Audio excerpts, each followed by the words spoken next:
There are two things that I'm going to tell you briefly. One is I'm extremely pleased that we were able to get past the House of Representatives, and with a great deal of help, by the way, to people who visited the Baltimore show and to the Secret Service agents who were kind enough to visit the show and learn a lot about the defects in the Hobby Protection Act and the counterfeiting issues. And the bill was passed through the House under suspension calendar, meaning that it didn't even have to go through the committee, had no detractors, all supporters, so it in effect passed unanimously by voice vote. We will attempt to replicate that in the Senate.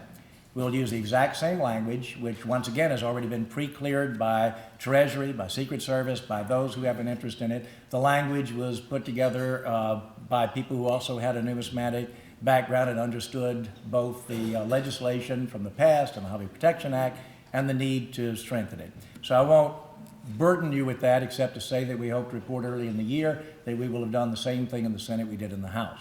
The second issue I'm going to take just a couple of minutes because we're not ready quite yet to ask you precisely what we want your help in doing, but we're going to need your help at some point during the coming year, very possibly.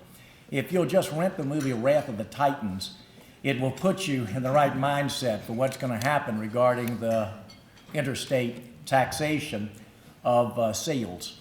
And I won't really call it an internet tax because it's not. It's a tax that was passed under the Senate language that taxes everything you can think of that goes from one state to another.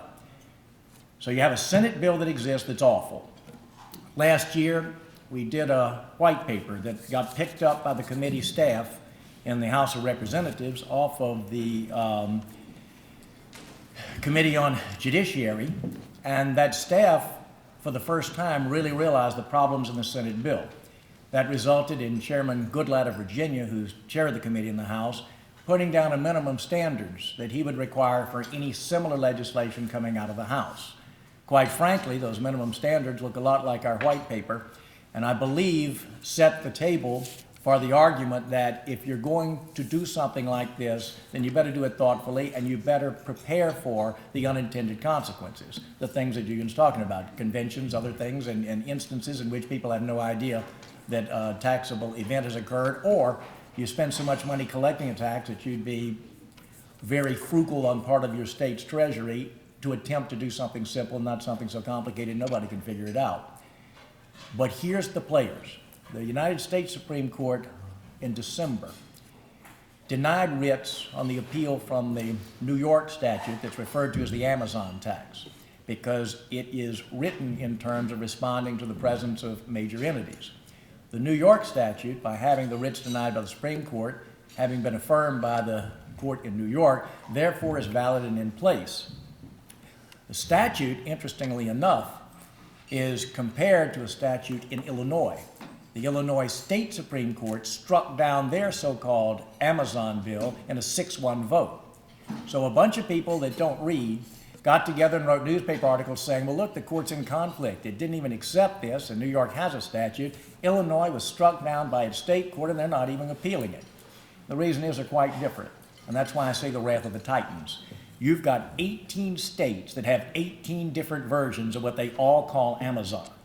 You've got 18 different outcomes that are out there. Some people in large industries will push to say we need uniformity. Other people will be happy with what their state did.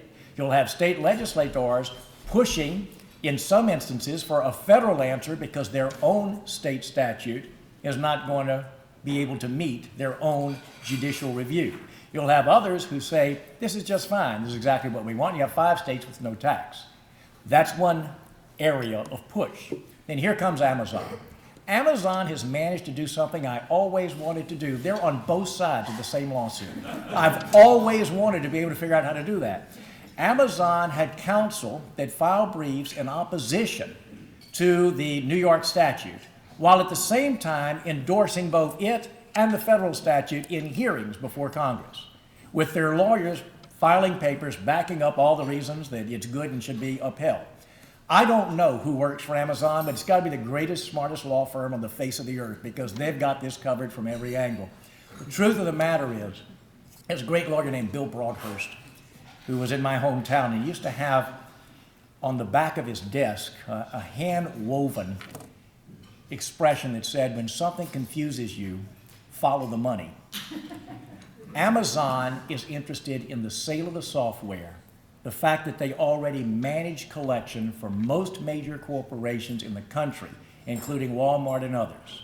They want a bill, but they also want a bad bill.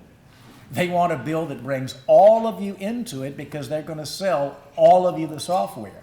They don't particularly care for the New York bill because it doesn't bring everybody in, nor do they care that it is extremely complex, damn near impossible to read, because that's to the benefit of their sales and their financial interests.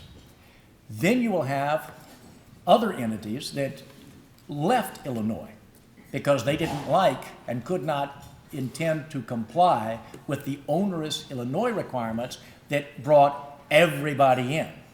They'll be running on both sides to Dick Durbin, to the senator, saying, hey, look, don't make this worse. We already left your state. We're going to leave anywhere and everywhere if you don't change your Senate bill. You'll also have those in Illinois running to Durbin saying, hey, you told us we'd get this Marketplace Fairness Act at the federal level.